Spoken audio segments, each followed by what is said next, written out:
Happy Valentine's Day. I don't have a kazoo. Sorry. I was going to go. "Brr." uh, Pandora's Box. I'm going to put the title of that on this video. And before we go into it too deeply, so as I've probably told you, and if you're watching my channel, you know that every once in a while I'll intuitively feel like I'm guided to watch a movie. I'll turn on Amazon or Netflix or something, and then it's just like whatever's kind of pointing its finger at me, I start watching it. Well, so I grew up in the 80s. I don't know how old some of you guys are. You know, I was born in 75. So in I grew up, all the movies from the early 80s, Predator, Terminator, all that stuff. I saw the beginnings of Alien. Actually, Alien, I think, was like 77 or, yeah, I was super young. Same year, Star Wars came out in 77. And I guess that was the first movie that our parents took my brother and I to. My brother was only 1 in 77. I was 2. And I cannot really remember going to the theater, obviously, but I do remember going to my Uncle Dick and Aunt Janelle's. Hi guys, if you're watching this video, and it was the first VHS that we got, and we borrowed a copy from my Uncle Dick and Aunt Janelle, a copy of the original Star Wars, and it was terrible, right? It was back when VHSs were first coming out, and you could copy from one to another and hook them together. And so we did that. I think we brought our VHS over and we copied that. Or I wish I had that VHS, because that original version of Star Wars you can't get anymore, right? The blue version or whatever they call it when anyway, besides the point. So the movie that I kind of pointed itself out to me as and it was being advertised on Amazon as Hellraiser. The original Hellraiser. And it was disgusting, right? I mean, the original Hellraiser was about somebody that opened Pandora's box and then got pulled into the maze and died, got ripped apart by Pinhead and his crew, and then he slowly came back to life by feeding off of people that his girlfriend started killing, because blood started dripping on the floor. I mean, it was just totally disgusting. Frank, I think his name was Frank, because I ended up watching the beginning of Hellraiser 2. And Hellraiser 2, I guess, was considered the most brutally gross and most successful sequel to any horror movie. Clive Barker, right? Clive Barker did Hellraiser. And I remember Hellraiser 2, and I remember thinking that Hellraiser 2 was better than the first one, because the first one was all about, kind of took place in one house, and this girl having to deal with her gross uncle that was coming back to life, and it was pretty disgusting, but not really that great of a story. Hellraiser 2 is more interesting, where it was, and I'll kind of give you guys some sights into what the beginning of this movie and how it relates to Valentine's Day, love, and all that, right? Because, I mean, that's the point of this video. Pandora's box. What is Pandora's box? Pandora's box is all about pain, right? Hell, suffering. Well, what are you going through? Any suffering right now? Any whatsoever? I mean, any pain whatsoever? You could say hunger is a type of pain, right? So, I guess if you're in any kind of pain, you're at some level of hell or Pandora's box. Compare that to what Jesus went to. Now, before I go into what Jesus went to, I'm going to explain the beginning of this movie.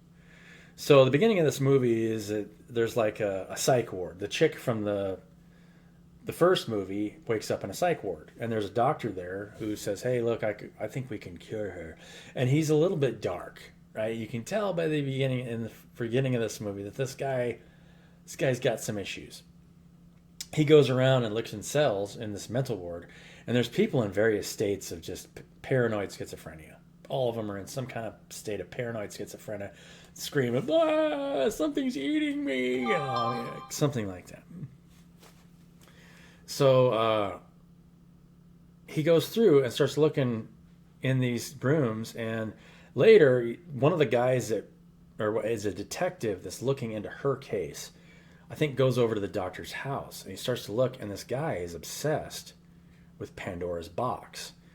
And at the beginning of the second one, it shows this guy from World War II opening Pandora's box and then getting pulled into it, and then that's the guy that becomes Pinhead.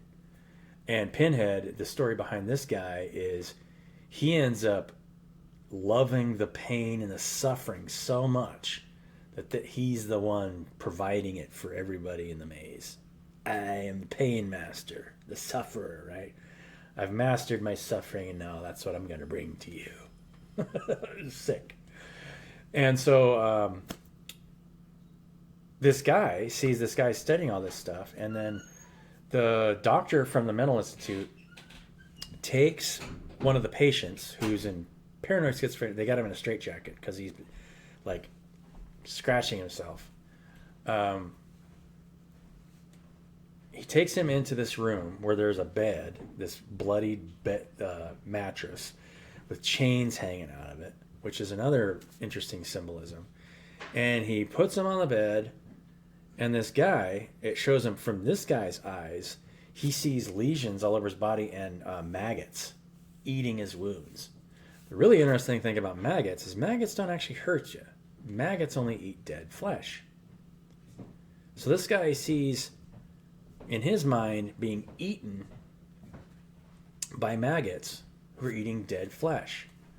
But if you think about when in your own mind, the only thing that is dead is some kind of something that's not providing life for you. Fear, right? Any kind of fear, like some kind of delusion of some kind. Like, I won't be provided for, or I'm going to die if I don't do this, right? Some kind of fear, right? That's what creates hunger. I need that. Yeah, it's some kind of feeding mechanism of the mind. And so this guy sees these things feeding off him, but the only thing that can feed off of you is something that's feeding off of something dead. This is a very powerful imagery that I only got actually until like later today when I started to think, okay, why did I watch this movie and what is this telling me? Not only that, but it puts you, when you're living in a mental state that's allowing things that's feeding off of your dead parts, the things that aren't alive, it puts you in a coma. It puts you in a state where you have to rest because you need to be healed. But the maggots are actually healing you because they're taking away the dead flesh. But at the same time, if you're in that state, now things from the maze can come to get you, right? Because you're eating yourself to death, right? So this chick, he's in there, and the doctor gives him a razor blade, and this guy starts like mutilating himself because he's, and that's like self-mutilation, right? When you're living in some kind of fear. I mean, it's a excellent imagery. Like, I had a hard time watching it, though. I was just like, ugh, because it's super graphic.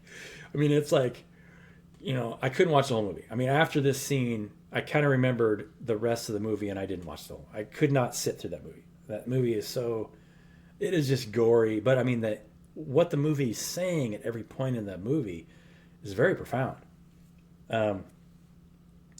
So this chick kind of envelops this guy and pulls him, starts feeding off of him.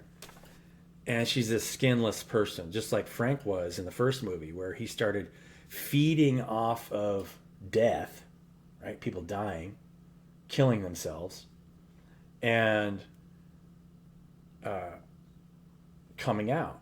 So Pandora's box is all about feeding off of each other. The pain of doing that, right? You're always causing yourself pain.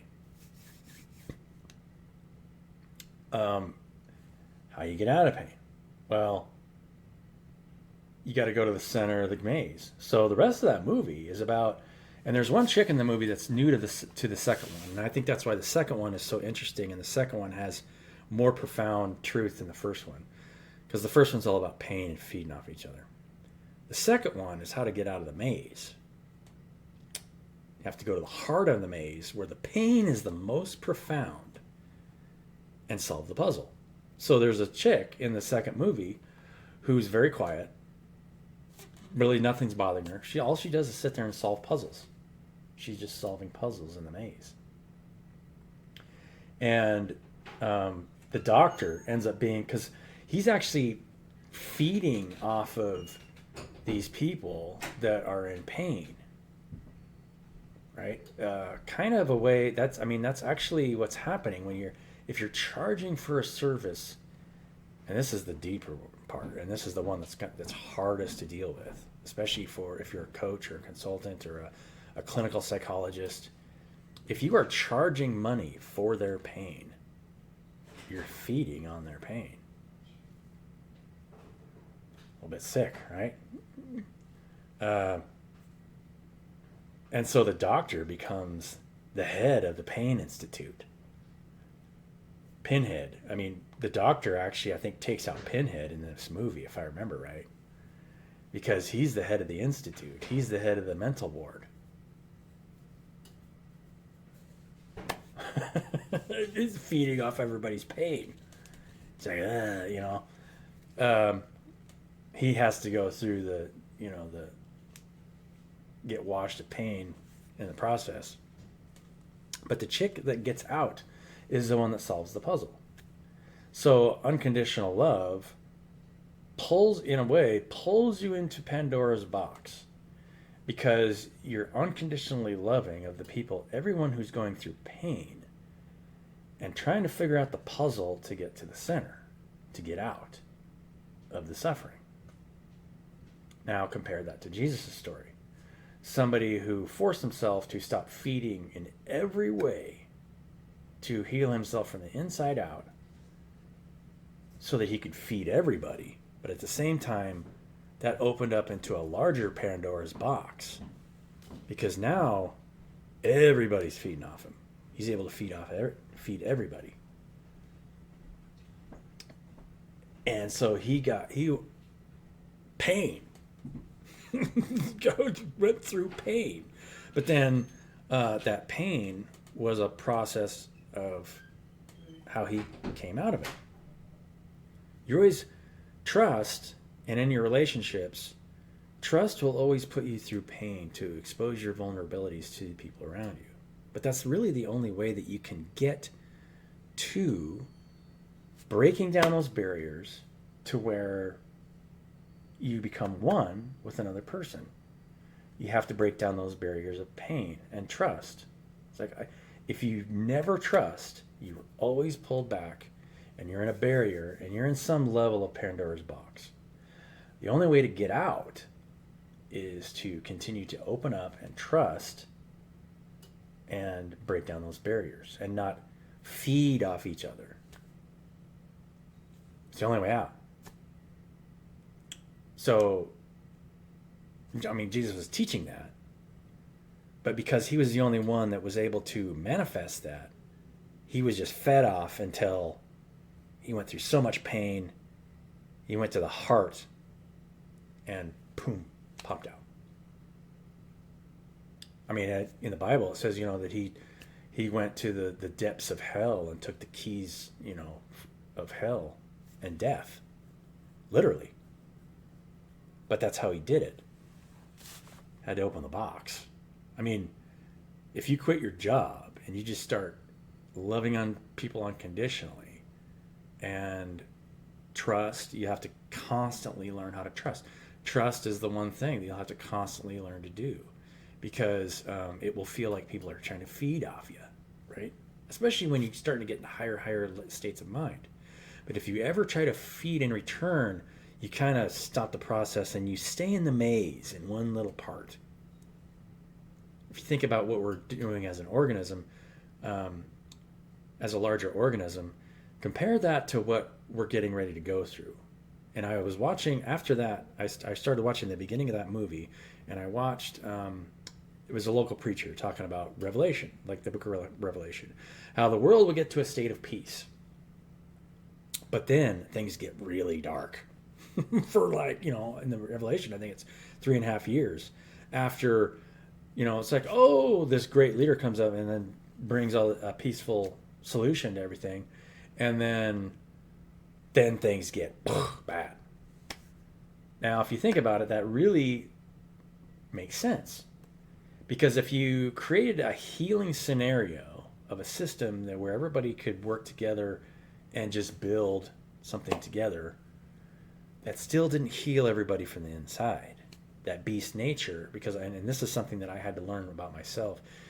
Healing takes place from the inside to the outside. You cannot give somebody something. I can't tell you to stop feeding off of people around you, to let go of the ego, that feeling of the self that needs to lift itself up against other people. I can tell you that you are whole and that you and I are one, and that there's no reason for me to feed off of you. There's no reason for me to feed off each other. We're just causing ourselves pain. There's no reason for you to make yourself feel better around me or worse. We're both God, making our way back to God. We decided to become separate, basically throwing ourselves into Pandora's box, and that unconditional love is the only way that we're going to get out. And in order to do that, we're going to have to go through pain. We're going to have to learn to trust and love each other unconditionally, no matter what. The Valentine's Day massacre, right? I mean, that's what it is, right? I mean, love and hate are like so closely. The War of Roses is so closely pulled together that it's industry. I mean, it's you're going through the deepest psychological states you can imagine in order to get to the heart of the maze before you can get out. And there's so much pain close to the middle. I remember watching the end of that movie of Hellraiser 2. There's so much pain right at the end, at the heart of that maze. And in order to get there, this organism, because you're a cell in a larger organism, just like the cells in your own body.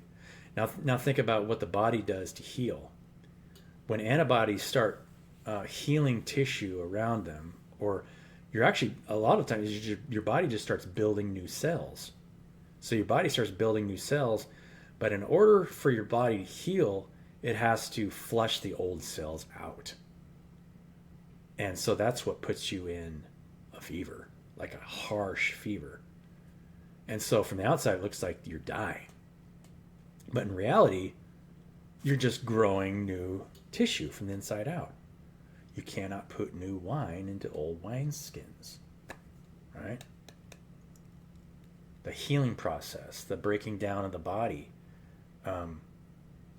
so that a new body can come out. That has to happen internally before it manifests externally.